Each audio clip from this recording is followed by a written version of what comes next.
दोस्तों नमस्कार, स्वागत है आपका बड़ी खबर बड़े खुलासे में। दोस्तों, पश्चिम बंगाल चुनाव को लेकर जो मैं इस वीडियो में खुलासा करने जा रहा हूं, इस वीडियो को देखने के बाद टीएमसी के नेताओं की नींद उड़ने वाली है। और ममता बनर्जी तो पहले से ही मेरी वीडियो शायद देखती हैं और इसीलिए वो पूरी तरह बौखलाई हुई हैं और ममता बनर्जी को समझ में नहीं आ रहा कि करे तो क्या करे। अब जो गणित है, और मैं पहले दिन से कह रहा हूं, हालांकि पहले मैं कह रहा था कि 50 सीटें कम बस केवल अटकेगी मामला, लेकिन अभी जो आज का आंकड़ा है, अभी चुनाव प्रचार भारतीय जनता पार्टी ने शुरू नहीं किया है, लेकिन आज के सर्वे अगर मेरे पास जो आए हैं उसके अनुसार मैं बात करूं तो ममता बनर्जी लगभग 70 सीटों के आसपास सिमटती हुई मुझे दिखाई दे रही है। इस वीडियो में मैं एक एक करके आपको बताऊंगा कि भारतीय जनता पार्टी की रणनीति क्या है, एसआईआर का असर क्या है, घुसपैठियों के बाहर होने का, बंगाल से बाहर होने का और वोटर लिस्ट से बाहर होने का क्या फर्क पड़ रहा है इस चुनाव में, और किस बिना पर यानी किस आधार पर मैं ये कह रहा हूं कि ममता बनर्जी 100 का आंकड़ा पार नहीं कर पाएगी।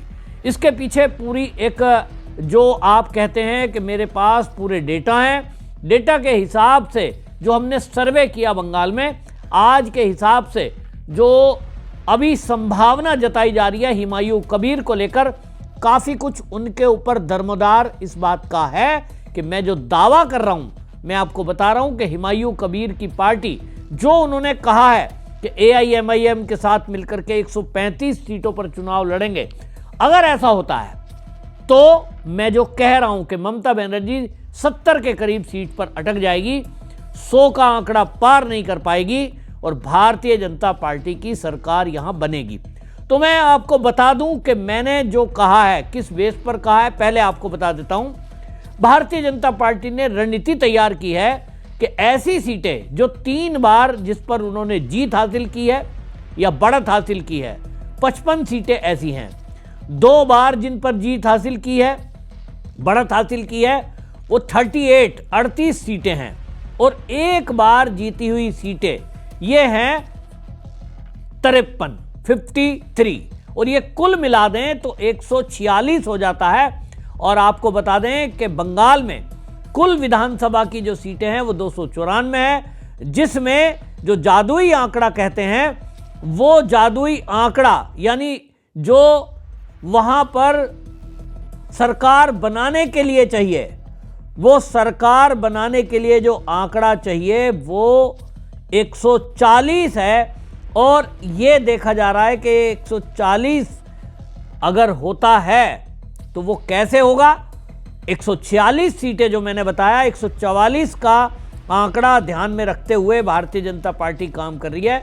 जैसा मैंने कहा, 3 बार जीती हुई, 2 बार जीती हुई और 1 बार जीती हुई, जिस पर पूरा फोकस है वो 146 बैठता है। अगर 100 सीट जो ये कोशिश में है किसी भी तरह से डाइवर्ट हो जाती हैं तो ममता बनर्जी की सरकार नहीं बनती। अब मैं बात करूंगा कि भारतीय जनता पार्टी के नेता इस बात को लेकर आश्वस्त क्यों हैं कि हमारी ही सरकार बनने जा रही है। उसके पीछे का कारण बताता हूं। जो पिछला चुनाव हुआ, ममता बनर्जी को उस पिछले चुनाव के कारण 222 सीटें 294 में से मिली। यहां जो है जीत का अंतर जो था वो 10 लाख से भी कम था। यानी भारतीय जनता पार्टी को कुल वोटर जो बंगाल में मिली उसमें और टीएमसी में 10 लाख से भी कम का अंतर था। भारतीय जनता पार्टी इस बात की बात कर रही है कि केवल 5 लाख वोट अगर बढ़ जाए, प्रति सीट लगभग 3 से 3.5 हजार वोट बढ़ जाए तो उनकी सरकार बन जाएगी। इसको आप उल्टे तरीके से कहें कि ममता बनर्जी को 10 लाख अधिक सीटें मिली, वोटें मिली भारतीय जनता पार्टी से। अगर 10 लाख वोट ममता बनर्जी की घट जाती है तो ममता बनर्जी हारेंगी।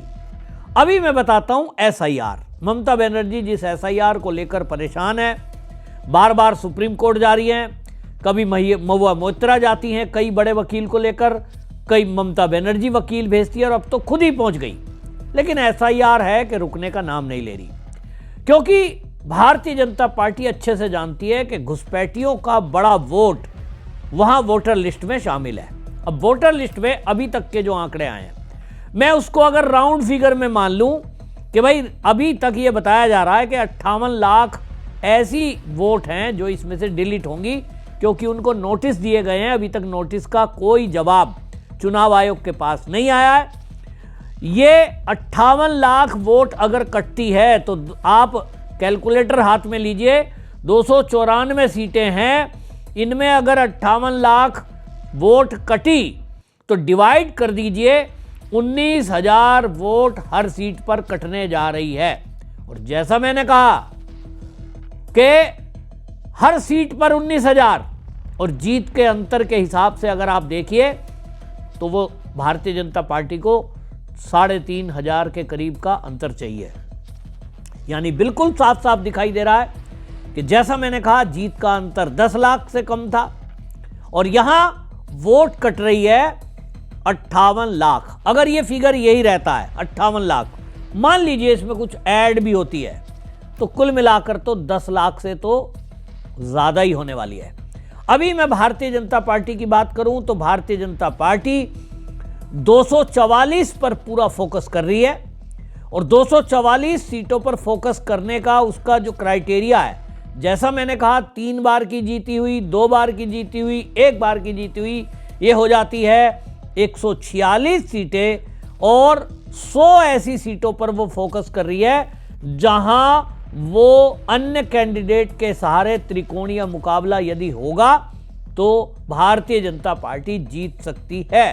तो फोकस 244 पर है और अब यहां हुमायूं कबीर जो घोषणा कर रहे हैं 135 सीटों पर उतरने की।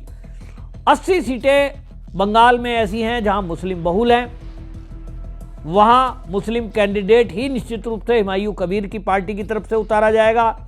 AIMIM, ISF, पीरजदा अब्बास सिद्दीकी की पार्टी और CPIM से भी बात चल रही है, तो वो भी साथ में गठबंधन में आ सकते हैं। अगर 135 सीटें ये सब गठबंधन मिला करके उतारते हैं, और अब हालांकि इसमें AIMIM, ISF और CPIM भी होना है, यानी लगभग 150 सीटों पर जो हुमायूं कबीर का गठबंधन है वो अपने कैंडिडेट उतारेगा। 150 सीटों में ये मानकर चलिए कि 75 सीटें तो ये जीत ही सकती है, ये जो गठबंधन है। तो ये 75 सीटें भारतीय जनता पार्टी की कम नहीं होंगी, ये सब की सब ममता बनर्जी की कम होंगी, क्योंकि ये मुस्लिम बहुल एरिया में 80 सीटें हैं। तो ममता बनर्जी की पार्टी को मुस्लिम वोट क्यों देगा जब उनको पता लगेगा कि हमारी ही कम्युनिटी का AIMIM और हुमायूं कबीर से गठबंधन है। तो इसीलिए मैं आपको बता रहा हूं कि अगर TMC का 222 का आंकड़ा है, त्रिकोणीय मुकाबला जहां होगा वहां भारतीय जनता पार्टी को फायदा होगा जिन सीटों पर हिंदू है। और आज की डेट में जो मेरा सर्वे कहता है, हिंदू जो वोटर है बंगाल में, जितने भी एरिया में हमने बात की है, 70% के करीब हिंदू ये कह रहे हैं हमारा वोट भारतीय जनता पार्टी को जाएगा। महिलाओं के लिए पैसे की घोषणा की है, बेरोजगारी, युवा को भत्ता देने की बात की है, बड़ी बड़ी बातें ममता बनर्जी ने की है, लेकिन लोग ममता बनर्जी के शासन से परेशान हैं। महिलाएं रुपए लेंगी लेकिन वोट देंगी बीजेपी को। बीजेपी ने एक तुरुप का इक्का खेला है, उन्होंने भी कहा है कि हमारी सरकार आ गई तो हम तो सीधा 3,000 रुपया देंगे, तो उसका इफेक्ट भी पड़ेगा, क्योंकि कई राज्य में भारतीय जनता पार्टी ने जो अपनी घोषणा पत्र में घोषणा की है वो उस वादों को पूरा कर रही है। तो यहां ये जो SIR है, इसमें वोटर का कटना, नई वोट का जुड़ना, और नई वोट कौन सी जुड़ेंगी ये देखी जाएगी। लेकिन आज की डेट में जो आंकड़ा है उसके अनुसार मैं ये फिर से आपको बता दूं कि भारतीय जनता पार्टी का 244 पर फोकस है, 244 सीटों पर फोकस कर रहे हैं कि ये हमें जीतनी ही है। लेकिन 101% जो आज का आंकड़ा दिखाई दे रहा है, लगभग 150 सीटें भारतीय जनता पार्टी जीतती हुई दिखाई दे रही है। अपने दम पर बहुमत प्राप्त करती हुई भारतीय जनता पार्टी दिखाई दे रही है। उसका आधार है हुमायूं कबीर और उसका गठबंधन AIMIM और कम्युनिस्ट और ISF, सब मिलाकर के अगर 80 सीटें भी जीत लेते हैं तो 150 भारतीय जनता पार्टी, 80 सीटें हुमायूं कबीर का गठबंधन, ये कुल मिला के हो जाती है संख्या 230।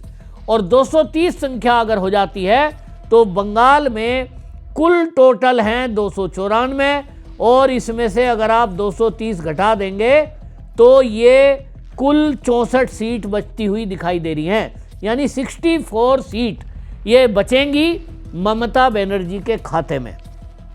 ममता बनर्जी बुरी तरह से हारने जा रही है आज के हिसाब से, मुझे ये दिखाई दे रहा है। लेकिन कंडीशन अप्लाई यही है कि जो SIR है उसमें घुसपैठियों का वोट जो कटा है वो किसी भी तरह से जुड़ ना पाए, एक। नंबर 2, जो वोटर है भारतीय जनता पार्टी का वो बूथ तक वोट डालने जा पाए। नंबर 3 कंडीशन वो है कि हुमायूं कबीर, AIMIM और कम्युनिस्ट और ISF ये मिलकर के एक गठबंधन ममता बनर्जी के सामने खड़ा हो।